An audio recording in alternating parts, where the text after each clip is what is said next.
The phone in room 309 starts ringing, though the ledger swears the room is empty. In 60 seconds, the town will black out, one name will vanish, and a single voice will punch through the gale. The last call. The storm was unlike anything they had ever seen. It was the kind of front that made even old captains pray.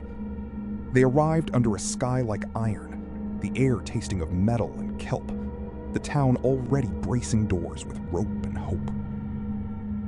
They called it the Seafarer, a 3-story inn on a granite ledge. Its sign groaned like an old hinge with each gust. Inside, the floorboards spoke in long, tired creaks, as if the building remembered storms that had names long forgotten. Daniel Hale, a coastal reporter, and Noor Al-Sayed, his sound engineer, stepped from a rattling wagon, boots sinking into a film of brackish water. They weren't hunting ghosts, just a storm story. The storm, it seemed, had other plans.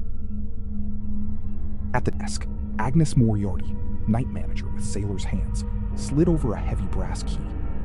"Third floor's off limits," she said. "Renovation. Wind's got teeth tonight. Stay on 2.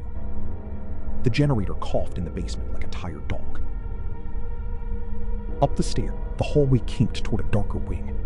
Brass numerals marched. 301, 303, 305. Then at the corner, a door with a chain and a city inspector's red tag. 309. Someone had rubbed the metal clean with careful, recent hands. A framed chart on the wall showed wiring like nervous veins, old PBX, analog lines spliced to digital. Rockport's phones were a quilt of patches. In weather like this, one failing stitch could rip the whole town from the world. Agnes locked the office. No 3rd floor, she warned again, eyes landing on 309. 10 years, and it still breathes. When the wind rose, the door seemed to inhale, wood swelling, exhaling a thin, wet draft across their ankles. On the stairwell corkboard, a child's crayon lighthouse leaned over wild blue scribbles. At the bottom, a name, Lila. Someone had tucked a sea-wet cherry leaf behind the drawing, as if to pin down a memory trying to blow away. Wind scoured the roof. The elevator was dead weight in its shaft. Daniel and Noor trudged to 207. Pipes clicked like distant metronomes. Under the hum, a thinner sound threaded the hall, glass vibrating at a frequency of worry. At the desk, the PBX lamps jittered in staccato.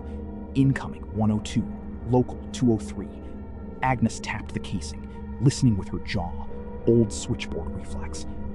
One label, long faded, still read in pencil, 309.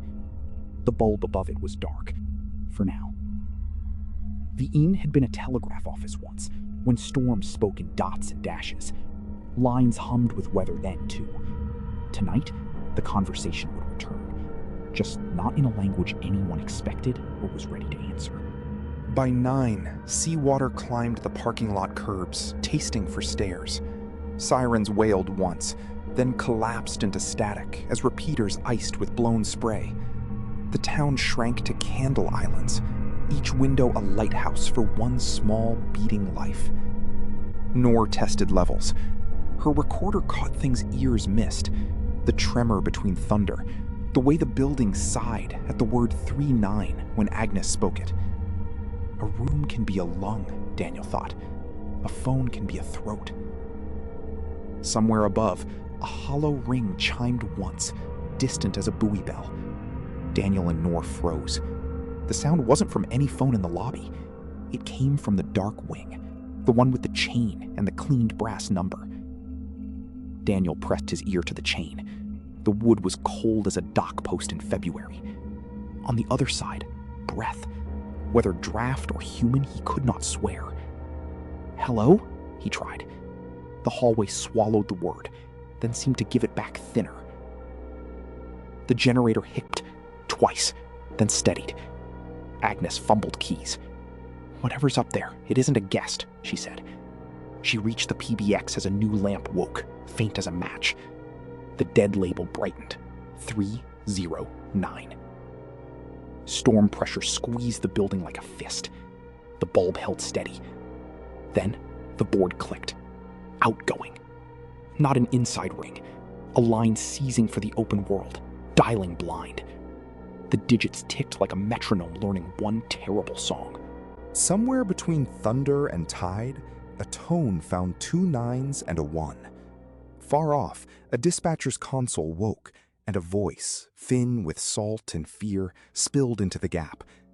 "There's water in the stairwell! He's at the door! I can't—" Static chewed the rest. The breaker tripped. Everything went ink black but the memory of a ringing phone.